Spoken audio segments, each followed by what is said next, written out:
La Cámara de Representantes aprueba proyecto de ley para convertir a Washington, D.C. en el Estado 51.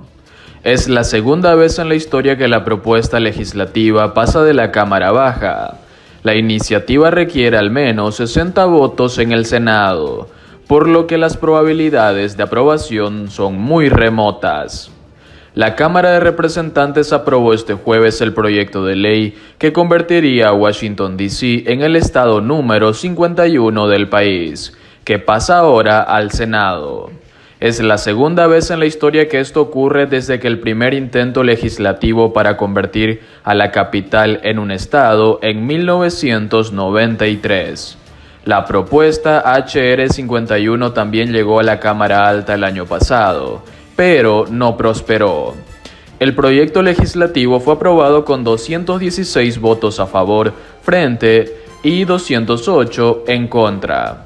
En la Cámara Alta requiere al menos 60 votos para ser aprobada. El Senado está dividido a partes iguales entre republicanos y demócratas. La vicepresidenta demócrata Kamala Harris es el voto de desempate, pero muy corto de los 60 necesarios. El presidente Joe Biden manifestó el 20 de abril que apoyaba la propuesta de que la capital del país se convirtiera en un estado.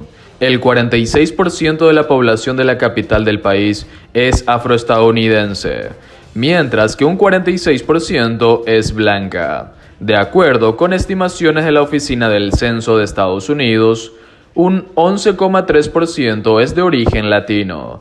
De convertirse en estado, Washington, D.C. tendría la mayor proporción de población afroestadounidense de todo el país. La página oficial del gobierno de Washington, D.C. destaca la historia y diversidad de la capital, al señalar que el voto para que la ciudad sea un estado es un tema estadounidense crítico para la justicia racial y para la democracia. De aprobarse la ley, Washington, D.C. obtendría 2 asientos en el Senado y al menos un representante. Al igual que otros 7 estados, Alaska, Dakota del Norte, Dakota del Sur, Delaware, Montana, Vermont y Wyoming, actualmente solo tiene una delegación sin derecho a voto, que ocupa la demócrata Eleanor Holmes Norton, desde 1991. La capital ha sido por décadas un bastión demócrata. Ningún candidato republicano a la presidencia ha superado el 15% de la votación desde que Richard Nixon obtuvo un 21,5% en 1972. La presidenta de la Cámara de Representantes, Nancy Pelosi, afirmó este jueves que el Congreso está tomando pasos significativos para otorgar a la gente de D.C. el poder para participar por completo en nuestra democracia. Tenemos ante nosotros un momento que no había pasado antes en el movimiento para convertir a Washington, D.C. en un estado, comentó Josh Burch, cofundador de Neighbors United for D.C. Statehood, a The Washington Post. Podemos felicitarnos y darnos una palmada en la espalda para celebrar el voto en la Cámara de Representantes, y debemos hacerlo.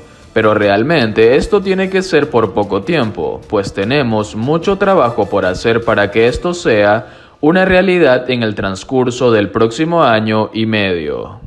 Por otro lado, el ejército ruso comenzó su retirada de la frontera con Ucrania.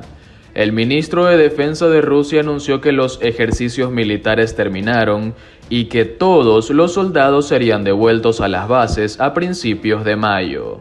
El presidente ucraniano Volodymyr Zelensky advirtió que su ejército permanecerá vigilante. El ejército ruso comenzó a retirarse de la frontera con Ucrania, donde sus tropas estaban desplegadas desde hace semanas avivando la tensión internacional, anunció el viernes el Ministerio de Defensa, citado por agencias de noticias locales. En este momento nuestras unidades y nuestros militares se dirigen hacia las estaciones de tren y los aeródromos. Cargan los barcos, las plataformas ferroviarias y los aviones de transporte militar, dijo el ministerio en un comunicado citado por RIA Novosti. El ministro de Defensa Sergei Shoigu anunció que los ejercicios militares terminaron este jueves y que todos los soldados rusos que participaron serían devueltos a bases permanentes a principios de mayo. Su anuncio fue recibido de inmediato por el presidente ucraniano Volodymyr Zelensky, quien advirtió que su ejército permanecería vigilante. Zelensky y sus aliados en las capitales occidentales han estado preocupados en las últimas semanas por un repunte en los combates entre el ejército ucraniano y los separatistas pro-Moscú en el este de su país, así como por la acumulación de tropas que participan en los simulacros. Horas después de que se anunció el final de los ejercicios, el presidente ruso Vladimir Putin dijo que Zelensky era bienvenido en Moscú en cualquier momento para tratar las relaciones bilaterales, pero que Zelensky debería discutir el aumento de la lucha con los líderes separatistas de Ucrania.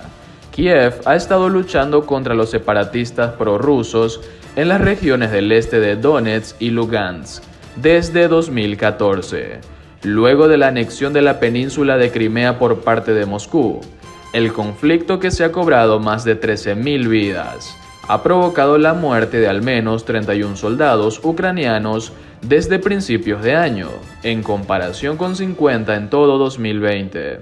Luego de que Rusia anunciara la reducción de su presencia en la zona cercana a la frontera con Ucrania, lo cual exacerbó las tensiones internacionales, Estados Unidos advirtió que espera acciones, no palabras, al respecto. Hemos escuchado las palabras. Creo que lo que estaremos buscando son las acciones, dijo a medios de prensa el vocero del Departamento de Estado, Ned Price.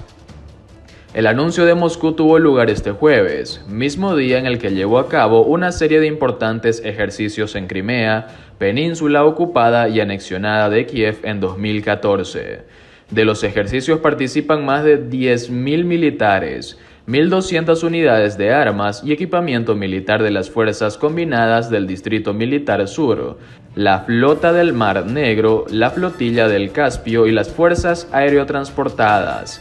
También lo hacen más de 40 buques de guerra y 20 barcos de apoyo. No obstante, más allá de la magnitud de la movilización, esta no se acercó a la cantidad total estimada de tropas de Moscú en la región.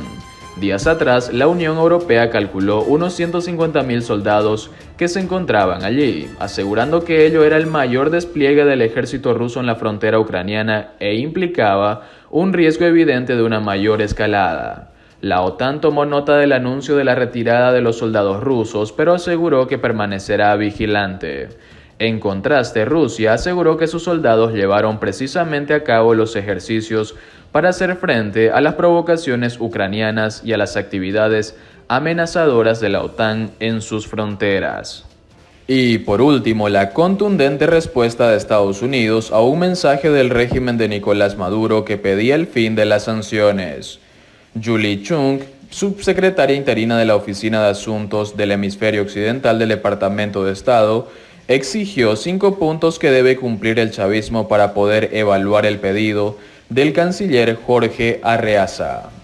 La subsecretaria interina de la Oficina de Asuntos del Hemisferio Occidental del Departamento de Estado de Estados Unidos, Julie Chung, hizo referencia en Twitter a la iniciativa del Programa Mundial de Alimentos en Venezuela. Celebramos el acuerdo del Programa Mundial de Alimentos para brindar asistencia alimentaria a 1,5 millones de niños en Venezuela.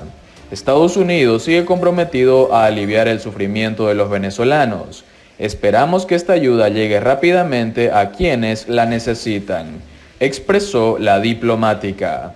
Citando el tuit de la funcionaria del Departamento de Estado, el canciller del régimen de Nicolás Maduro, Jorge Arreaza, manifestó: si en Estados Unidos están tan comprometidos a aliviar las dificultades, liberen los recursos de Venezuela que mantienen secuestrados en la banca internacional y levanten las sanciones criminales que generan sufrimientos a todos los venezolanos en medio de una terrible pandemia mundial.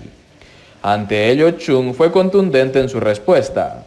Señor Arreaza, si está realmente interesado en que se eliminen las sanciones, le sugerimos: celebren elecciones libres y justas, respeten los derechos humanos y la libertad de prensa, liberen a todos los 323 presos políticos, Dejen de perseguir a la oposición. Dejen de acosar a la ONG. El Programa Mundial de Alimentos PMA de la Organización de Naciones Unidas y el régimen de Nicolás Maduro firmaron el lunes un acuerdo para suministrar alimentos a escuelas venezolanas, en medio de una crisis humanitaria impulsada por el colapso económico y la pandemia mundial.